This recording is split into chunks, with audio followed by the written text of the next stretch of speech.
Les trophées des femmes de l'économie ont démarré à Arcachon, pour la région Grand Sud-Ouest, en présence de 2 marraines audacieuses et complices, anciennes co-lauréates du prix Femmes dans l'industrie en 2013, Betty Houry, directrice de la société Gestamatic, et Trang Pham, directrice du développement régional chez Thales.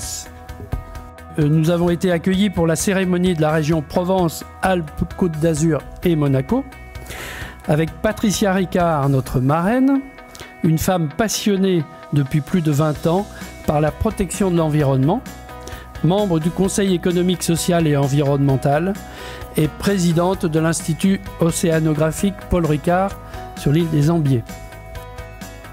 D'abord parce que j'ai été très gentiment invitée et qu'il y a des invitations qu'on ne refuse pas.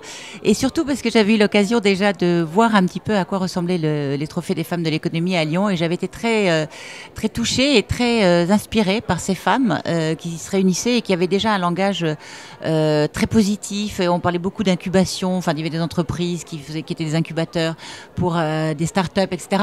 Et là, je me suis dit, mais c'est pas un problème d'économie de femmes ou d'hommes, mais c'est vivement que l'économie s'empare des valeurs féminines. Bon, les gens voient toujours l'écologie ou l'environnement ou le développement durable comme quelque chose qui coûte cher. Et ben non, moi je dis que durabilité peut rimer avec rentabilité et qu'en anglais, what's good for the planet, is good for the wallet. Le Centre Val-de-Loire, avec comme marraine une femme très engagée dans la réussite des femmes, Nicole Etchegoin-Berry, présidente du directoire de la Caisse d'épargne Loire-Centre et présidente des ailes de BPCE.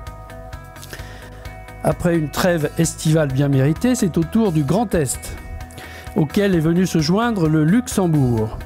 C'est à l'Arsenal de Metz que nous organisons notre première conférence sur la loi Copé-Zimmermann, avec la participation de Madame la députée de Moselle et de notre marraine Valérie Reynaud, membre du directoire de la Caisse d'épargne Lorraine Champagne-Ardenne et qui se bat énormément pour les PME de son territoire.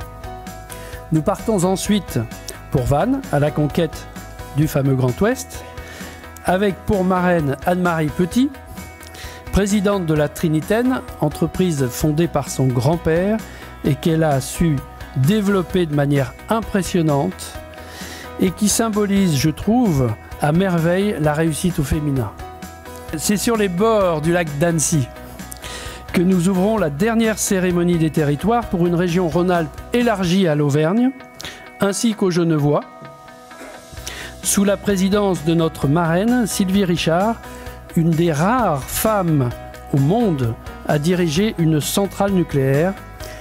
Le grand jury des femmes de l'économie s'est réuni à Paris, sous la présidence de notre marraine nationale Valérie Decamp, vice-présidente de Média Transport.